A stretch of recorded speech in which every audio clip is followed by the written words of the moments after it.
Maşallah. Gelin ya. Hangi bir ya?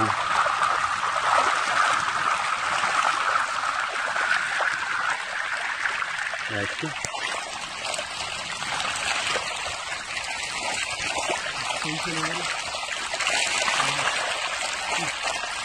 O güzel abi lan.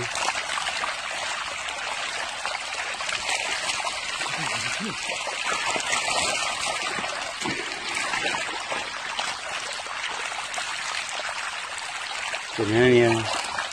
Hava tuh mana ini sebenarnya? Terselok warna.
Abi ya 3 metre tut. Böyle sen 3 metre tut diyebiliyor.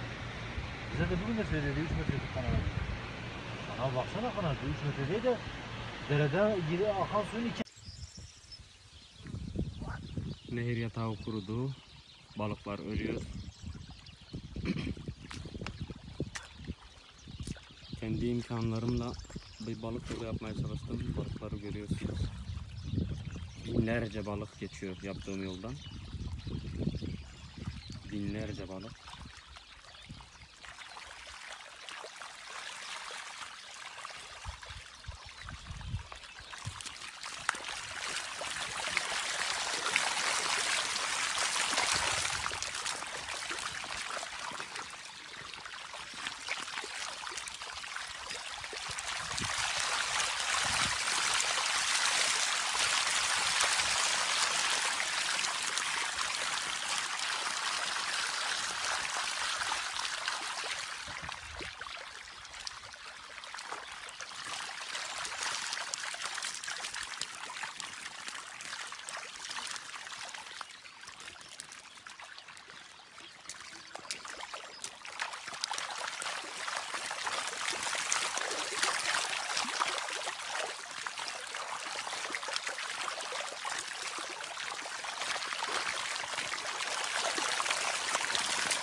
Onu çok seviyorum.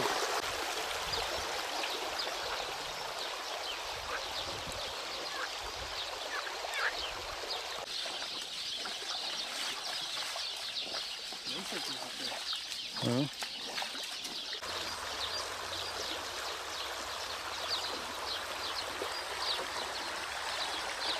On gündür zaten burada sular kesik durumda. 2-3 gündür, 5 gündür 12 köy muhtarı boyunca kaymakamla gidildi. 12 tane dilek çevrildi, 12 köy muhtarı gidiyor. Ama yetkililerden bir ses çıkmadı. Sular kesik. Nereden bakarsa burada 20 bin dönüme yakın mısır var. Hepsi susuz durumda. Çiftçiler hepsi perişan. Balıkların %80 hepsi telef oldu. Hepsi su pompalarının çekmesiyle hepsi öldü. O yüzden su pompalarını kapatmak zorunda kaldık. O yüzden 10 gündür şu anda zor durumdayız. Görüntüleri zaten sosyal medyada birçok yerde paylaştık. Yetkili arkadaşlara da gönderdik. Yetkililerden yardım bekliyoruz. Yani yapmaları gereken şeyleri yapmalarını bekliyoruz. Ya baraja su dolu şu anda. Yani barajın suyu açılması lazım. Yani bir an önce yüksek miktarda su açılıp dişlerin nereye kadar vardığı zaman tekrar orta seviyeye indirilip hani aksat kesintisiz devam etmesi lazım. Çünkü barajda su sıkıntısı yok. Kanal şu anda barajın dibindeki kanal suyu var. Hepsi kanala gidiyor. 7 metreküp su hepsi kanala gidiyor. Burası Başarı Rıdvan Köyü, Rıdvani köyüdür.